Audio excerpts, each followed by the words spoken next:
నిర్మల్ జిల్లా బాసెల్లో ఒక పక్క శారదీయ శరన్నవరాత్రి ఉత్సవాలు, మరోపక్క ఉప్పొంగి ప్రవహిస్తున్న గోదావరి.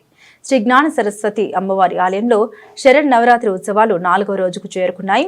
గోదావరి నది స్నానానికి వచ్చే భక్తులు నది బ్యాక్ వాటర్ వల్ల రహదారి వెళ్లే మార్గాలు, పుష్కర ఘాట్లు నీట మునిగాయి.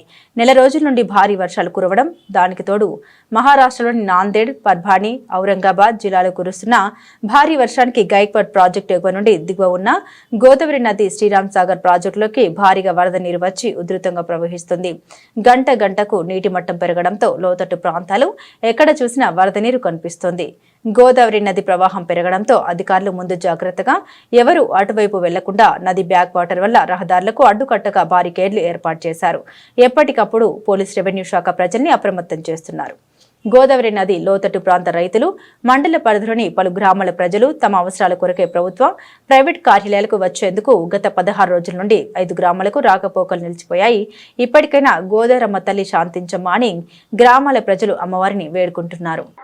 మేము గత 1 year, 1 సంవత్సరం నుంచి మేము టెండర్లో తీసుకున్నాము. అమ్మ దేవస్థానం నుండి మాకు నడిచేది ఓన్లీ నవరాత్రులు, మహాశివరాత్రి, మళ్ళా కార్తీక పౌర్ణమి, మళ్ళీ ఒకటి వసంత పంచమి. అంతేగా వసంత పంచమి నడుస్తుంది.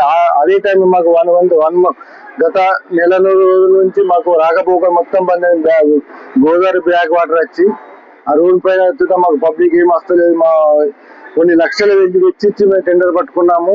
మాకు నడిచే టైంలోనే గోదావరమ్మ మొత్తం మాకు శాంతి బాగా వచ్చింది. దేవాదాయ శాఖ మంత్రి గారు మా మీద దయచేసి మాకేమైనా సాయం చేయగలరని కోరుతున్నాము. మరియు ఇట్లా మాకు ఎప్పుడు కూడా కాలేదు. ఈ నెల రోజులు మొత్తం 5-7 times మొత్తం వాటర్ రోడ్ మీద వచ్చింది. పబ్లిక్ పోవడానికి రావడానికి వీలు లేకుండా ఉంది. దయచేసి ఎంతమంది డిపార్ట్మెంట్ కానీ గవర్నమెంట్ తరఫున కానీ మాకు ఏమైనా సాయం చేయగలరని మేము కోరుతున్నాము.